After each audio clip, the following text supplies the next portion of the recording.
What's up, y'all? I'm sure some of y'all have caught me going live a couple times. I don't usually go live from inside the group. What I usually do is I'll go live. Uh, Jewel and somebody I go live with, we usually go live from our personal pages and then I share it out inside of the group. But today I figured I'd go live.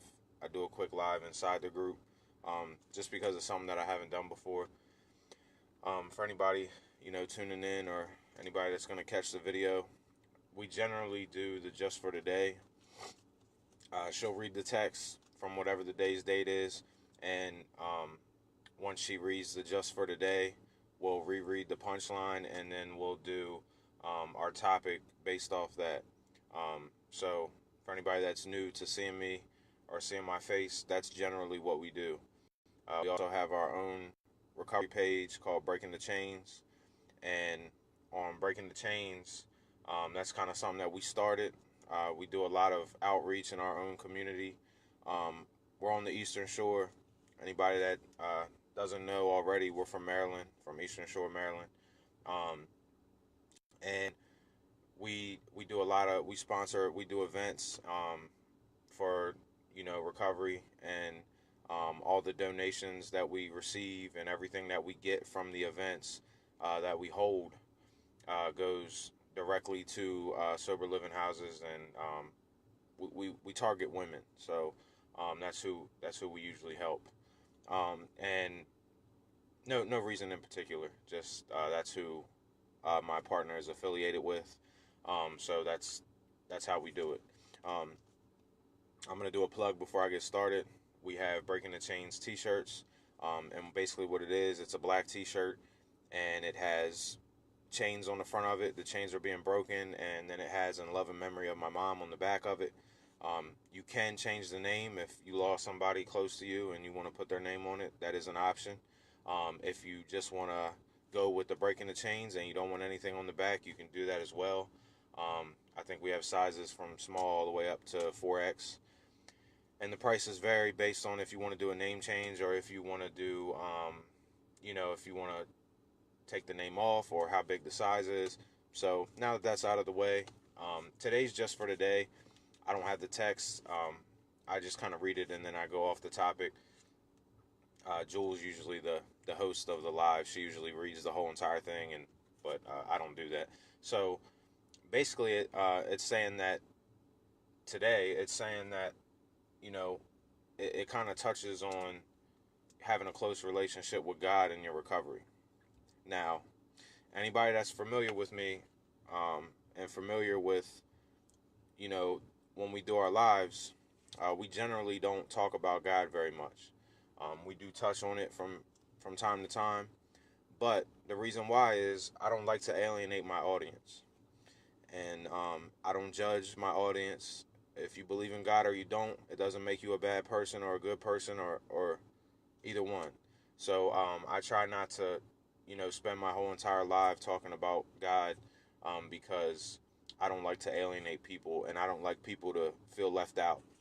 Um, but so I'm gonna just go on it with a different, I'm just gonna go at it a little bit different. So basically, it basically says, allowing God to do for you what you can't do for yourself. And it ties directly into recovery because, in the beginning, we admit that we're powerless. We have no power over our addiction. And we admit that, this is something that we cannot control. And it's something that's gotten out of hand. And we kind of give that over to God. You can give it over to whoever you want. You can release it to whoever you want. Um, but it's a big step in recovery. It's just admitting that I can't do this by myself. And I need some spiritual guidance, or I need a relationship with a higher power the way that I understand it. Your higher power can be whatever you want it to be. Um, Me personally, I do believe in God. I do believe in a creator. I am not a religious person by any means whatsoever. I do not follow any specific religion.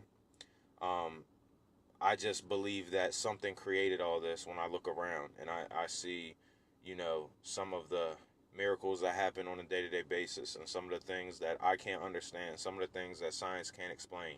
Um, So I am open and I do believe to a creator.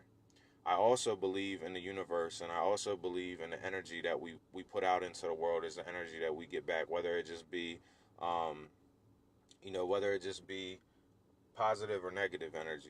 You can be a positive person, and if you're a positive person, you'll often see that you get positivity back into your life. It makes you a happier person. It makes you a more productive person.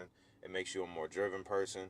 Or you can be one of those people that's negative, or somebody that focuses on depression or anxiety, or they focus on drama, or they focus on hardship, and you oftentimes see that their life does not improve. They attract more of that energy. They attract more of that, uh, those type of events in their lives because they're open to it. They've opened their mind to it, and they're speaking it into existence. They're putting that energy out into the world, and that's the type of energy that they're getting in return because that's the type of person that they are. And it's hard to make that switch. It's hard when you come from the struggle, or you come from addiction, or you come from abusive relationships, or you come from a broken household, or you come from a household that had addiction inside of the household, or you grow up in a bad neighborhood. It's hard for you to overcome that negativity that surrounds you, but you can do it. It is possible. And sometimes we don't give ourselves enough credit. We don't give ourselves enough credit that we have a lot more power than we think. We think that we're powerless a lot of times. We are powerless over the drugs and the alcohol, but we aren't powerless in our lives. We do have control over the things that we do. We have control over the way that we react to things. Um, and I talk about it a lot. It's one of the biggest things. If anybody's done the 12 steps, you kind of look in the 12 steps and you're thinking like it's going to talk all about getting clean, but it really doesn't even talk about that. The 12-step program talks about how to become a productive person after you get clean, after you get sober, after you put the bottle down or the drugs down. It's not really about getting clean. The 12-step program is about, okay, you're clean, now what? You know what I'm saying? And you ever heard the phrase, dry drunk?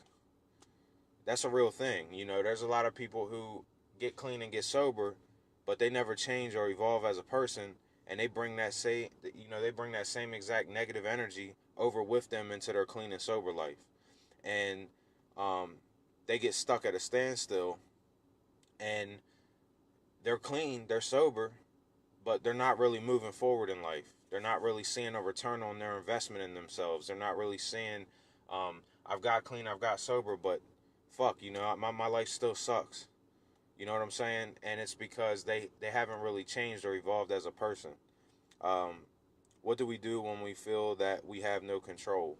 Um, you change. You change your situation. You put the things that you can't control to the side.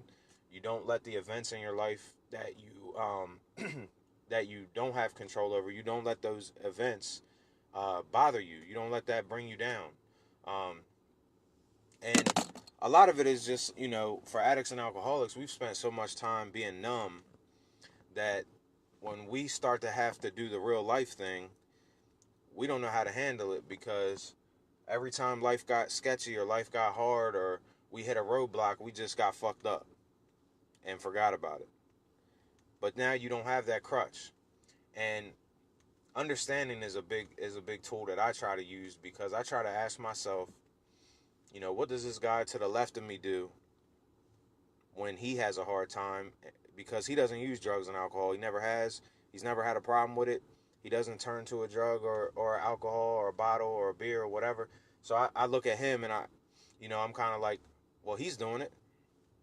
He's maintaining. He's functioning. He's not letting it drag him down. So why can't we do the same thing? And it's just learned behavior. You've learned to run from all your problems. You've learned to bury all your problems. You've learned to drown all your problems. So when you get clean and sober, it's like a shock to you because now all those problems, you're starting to feel them. You're like, I got to actually do this. You know what I mean? I got to actually fucking clock in. I got to actually apply myself at my job. I got to actually wake up and show up and be on time and take care of my kids and pick them up from school when they're supposed to be picked up. And I got to do all this shit now. You know what I'm saying? And that's real life. It's like you're kind of behind the eight ball. You got to catch up. And um, one key thing you got to remember is alcohol and drugs is never going to make your situation easier. You know what I mean? It might make it feel like it's easier, but it's just making it more complicated because you're putting a curveball into your life. You're putting something in your life that you cannot control, like we talked about before. You're putting a unknown variable into your life. Something that anything could happen. I look back on my past and I think about all the bad shit that happened to me, um, that I was involved in, and there was usually a bottle attached to it. You know what I mean? I was usually drunk at the time. I was usually drunk when I got arrested. I was usually drunk when I crashed my cars. I was usually drunk when I got in an argument with my wife, or um, got in a fight with my brother, or got in a fight with one of my friends. I was usually fucked up at that time. And I look at my life, for the 2 years that I've been on this path, um, and my life has been so much better. I haven't been this genuinely happy since I can remember, since maybe some time in my childhood, you know, um, and I just never thought that I was going to truly be a happy person. I just thought that this is just the way I am, and but it's not true. The bottle was keeping me from being happy, and I had it confused in my head that it was making me happy and it was my friend, but it really wasn't. It was like a wolf in sheep's clothes. That's what the bottle was for me. It made it look like it was good for me, and it was something that helped me and made me happy and allowed me to have a good time, but it really wasn't. And I had a little slip in the 2 years that I've been on this pathway, and it was a one night thing. I picked myself up the next day and got right back got right back to it. And what I learned from that was, I learned a lot from that experience. And what I learned from that experience was, I learned that I have to care about me. I can't just do it for my daughter. I can't just do it for my wife and my brother and my family members and my nephews and my goddaughters, and I can't just be sober for all of them. I gotta want it for myself. And I knew better, but I put myself in that trap. When my daughter uh, was about to be born, I got sober, and that was my sole purpose of getting sober, because I grew up in fucked up households that were using drugs and alcohol, and I didn't want to be a hypocrite. I didn't want to fault my influences and tell them that they were wrong, and then I turn around and do the same thing to my kids. So that was my exact reasoning for getting sober, and it lasted a really long time, but it didn't last forever like I wanted it to. It set me up for failure because my daughter and my wife, they went away to visit some family, and I was stuck by myself. I was sitting by myself in my own head, and there was nobody around to hold me accountable, and I fucked up. You know what I mean? So that's the thing. You're not always going to have those people around you to keep you standing up. You're going to have that time where you can be by yourself and still be okay. And that's what I learned in that experience, and I've been on a roll ever since. And now, I realize, like, hey, I got to do this shit for me. I want it for myself. I don't just want it for everybody else around me that deserves the best me. I deserve the best me too. And that's what you got to let yourself know. Um, and that's what you got to tell yourself. You got to convince yourself. Um, and just some pointers, some tips, some things you can do when you're new into your recovery journey. Um, write stuff down. It makes it more real when you write stuff down. Sit down and write out a list of things you want to accomplish and how you think you can accomplish them things. Sit down and write a list about things you like about yourself, and read it out loud to yourself, or read it to somebody you like or somebody that you trust. Um, because it's that positive energy, it's that self speech. We're our worst critics, and we beat ourselves up worse than anybody else can. So, those are some tools that I use, that my wife's helped me with, that's really worked in my life. Um, I've been, I lost my license, 10 years ago, and I could never get them back. You know what I'm saying? I either kept fucking up, or, I just didn't care enough because I didn't trust myself when I got my license. Um, and Steve, I don't think it's necessary, but it could be a good idea. It could be helpful for you. Um, I would suggest it, especially if you have a drug problem and I know one's no better than the other. I'm not saying that, but what I'm saying is, um, alcohol is kind of alcohol. You know what I'm saying? It is what it is. It's at every grocery store. It's at every 7-Eleven. It's at every, you know, you're going to drive by 1,000 liquor stores no matter where you live. Um, but if you have a drug problem, I would highly suggest you, you know, the way I would do it is I would go to a rehab. After rehab, I would go to a long-term recovery house. So that would be my advice. And but the problem is, you know, there's a dope man in every town. There's a doctor in every town. There's a liquor store in every town.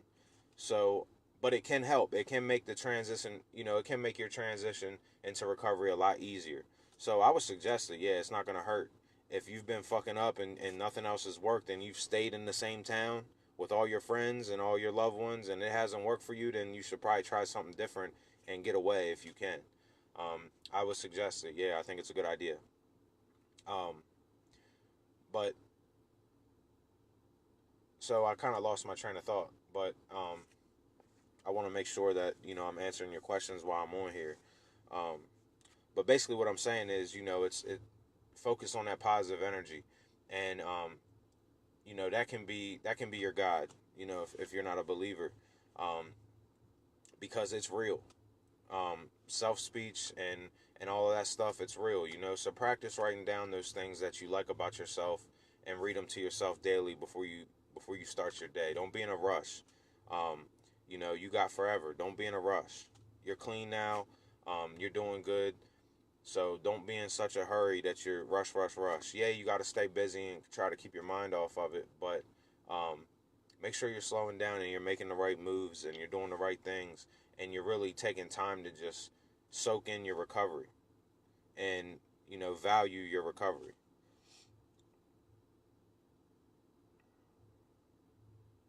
Your issue is the people.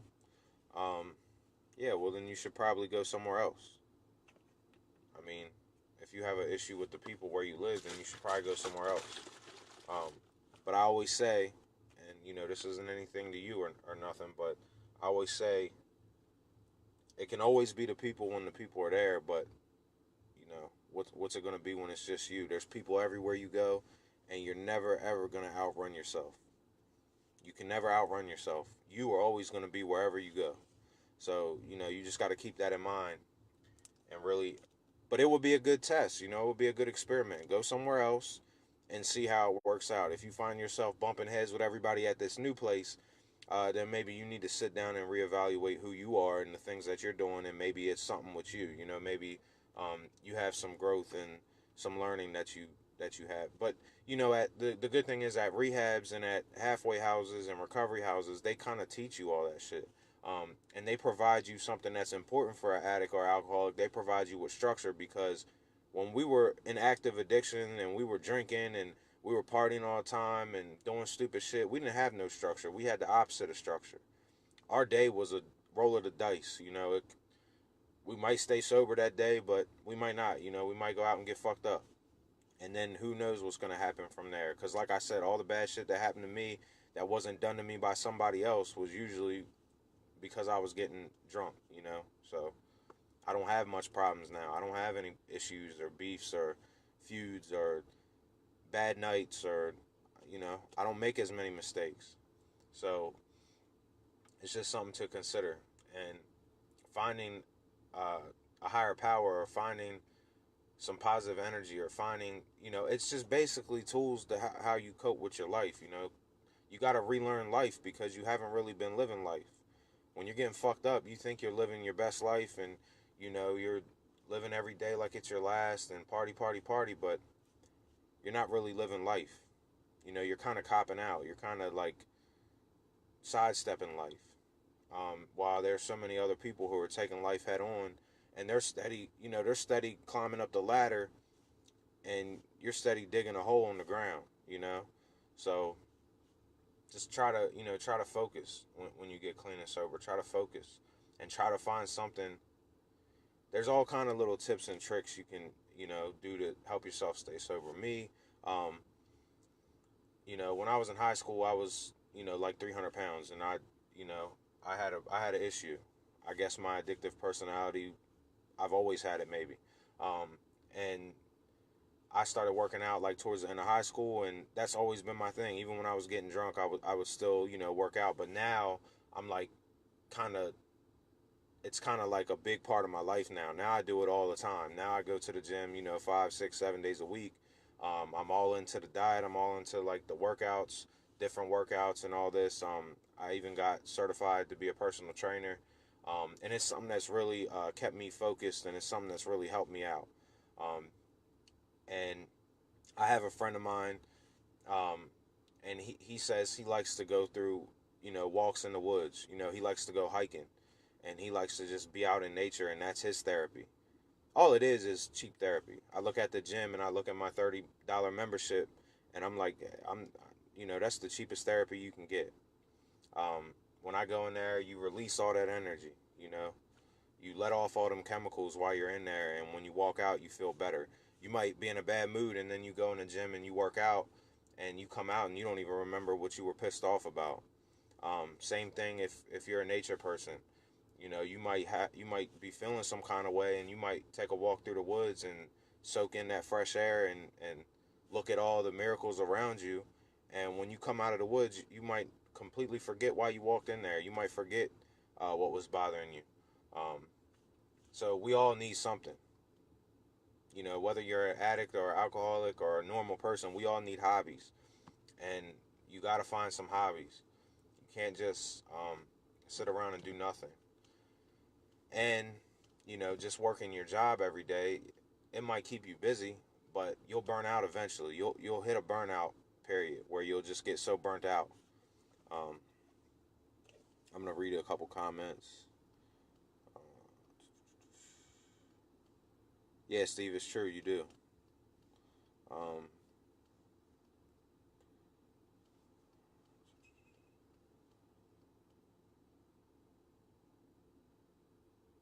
okay, Amanda. So you say when you were high, you felt like you had no problems, and now that you're sober, it feels like everything is going wrong, or emotional, realizing now it always has been. I just didn't know emotions until now. Yeah, exactly. Um, and that's what I'm saying. That's what I talked about. You're not used to feeling life. You know what I'm saying? Um, Pain is a real emotion. Feeling pain is real. Um, pain is a part of life. I say it all the time. Pain is a part of life, and you have to learn how to deal with it. Depression is a part of life. Um, Anger, all this shit is natural.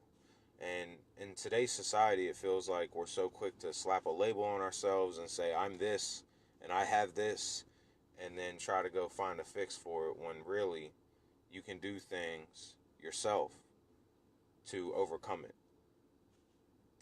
or to suppress it. And you can actually heal that way.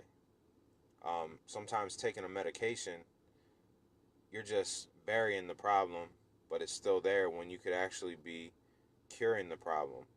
Medicine is just treatment for the most part. But if you try to learn how to work through these emotions and become okay with them and accept them, then you can actually start to heal. And there's a lot of different things you can do. I talked about how to become more positive a little bit earlier in the video. Um, you know, and a lot of it's just identifying what makes you feel this way. Because there's always a reason. We act like, you know, we're depressed for no reason, but there's always a reason. You're not really thinking about, okay, so actually, why do I feel this way? Um, I had issues with depression, but there was reasons for it. I was depressed because I was overweight. You know what I mean? I was depressed because, I didn't do good in college because I fucked it up. I dropped out because I was getting drunk all the time. There's so many different things. Um, You're depressed because you're not working the job you want to work. You're depressed because you don't have a person to share your life with and you want somebody to share your life with. There's always a reason. You're never just depressed. There's always a reason as to why you're having this emotion. Um, and that's my opinion. I'm not a doctor, but I've seen a lot of people who say they have depression. They take all this different medicine and they're still the same exact person. So what was the point? What's the point? You know what I mean? It's not working for you. So try something else. Try actually identifying what the problems are and try actually improving your life. Because you can control things. There's some shit you can't control, but you can improve your life. You do have the power to improve your life. Or accepting your life and finding joy in the life that you have. Um, there's so many people who, there's a lot of people who want that, who have that, and you can have it too. Um, Steve says it took 3 months, 3.5 months to completely get control of his emotions. Yeah, it takes a while.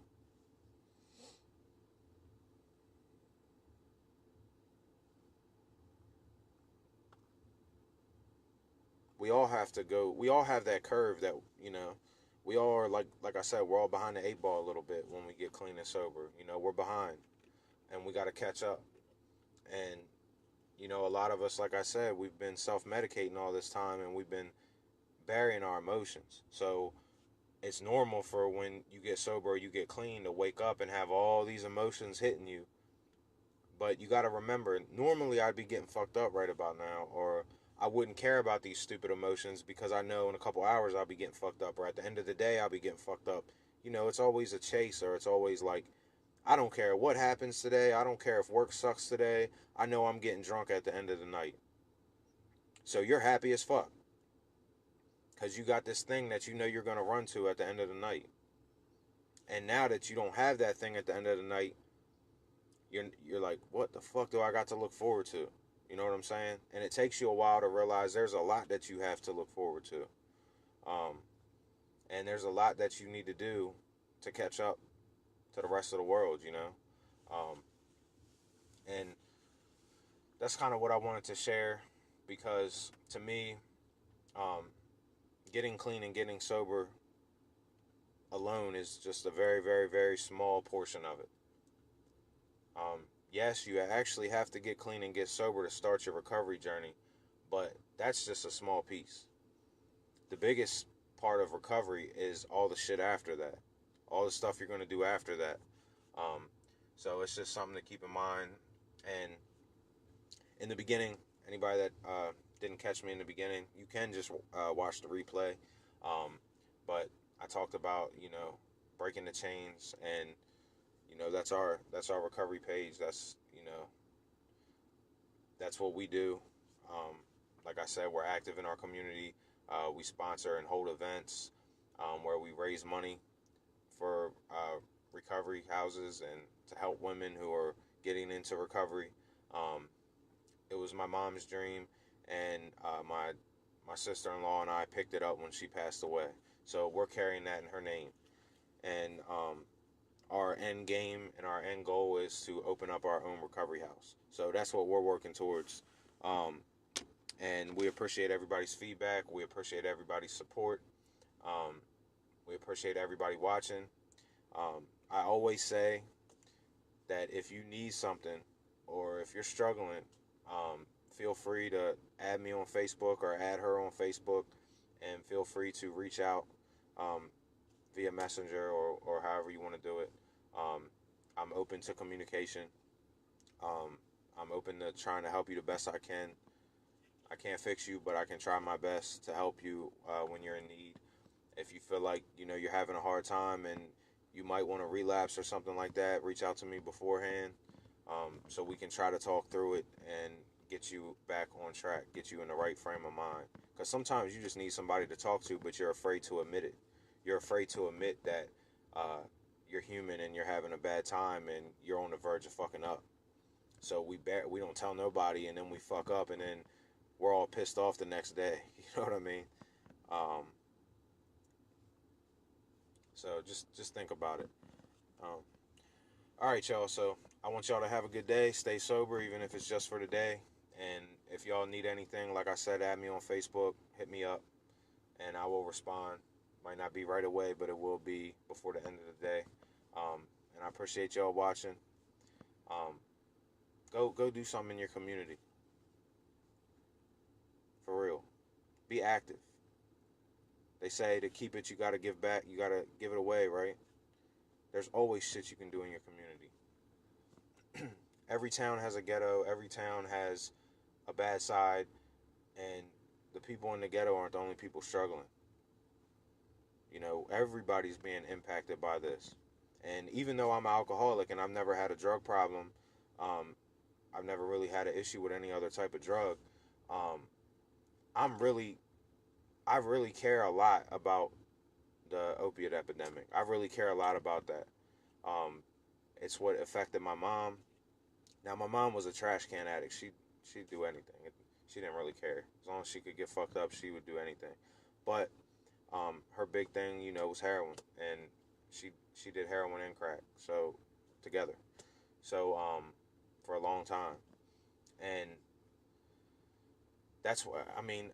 I just feel like it's really becoming a problem because it's impacting young kids like I've never seen before. Um, it was rare in my community where somebody OD'd and died at the age of 18, 19, 20, 21, 22. That shit didn't happen when I was growing up. And now it's like an everyday occurrence. It feels like an everyday occurrence where somebody's done it. Somebody's OD'd. Might have a couple in one day. Um, and we got to figure out what's going on, man. We got to get out there in the community and we got to help. We got to help these kids and be role models because that's what they're missing out on. I feel like a lot of the old heads are passing away and nobody's kicking any knowledge to these young kids. Nobody's telling them the shit they don't want to hear. You know, nobody's grabbing them by the neck and, you know, trying to put them on the right track. I feel like a lot of people just turn a blind eye to shit. You know, a lot of people, um, and in the rich communities, I feel like a lot of people are ignore it. They don't want to see that their family's falling victim to that. You know what I mean? And they ignore it until um, they're closing the casket on somebody. And it's a big deal, man. Um, I don't know why. I have my theories, but it doesn't matter why. I said in my video before, I'm not about blame. You're never going to see me share a fucking post that says shoot your neighborhood dope dealer because that man's going through something too and he's just trying to do the best he can. He's doing what he needs to do in his mind. And I like to blame the doctors a lot, but I've got to the point where I don't even want to blame them anymore because fuck the blame.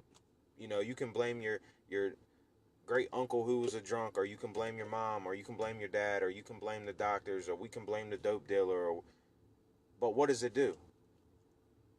Pointing the finger at somebody and blaming them doesn't do anything. You know what I'm saying? And I've always said, if there wasn't addicts, there wouldn't be drug dealers. You understand? So I'd rather worry about helping the addicts than worrying about finding somebody to arrest. Because what the fuck difference does it make? You're just killing two potentials with one stone. That man that 17, 16, 17, 18, 19, 20-year old young man that you give a life sentence to, or you give a 20-year sentence to, or a 15-year sentence to, you've ruined his life now. The kid who OD'd, his life's gone.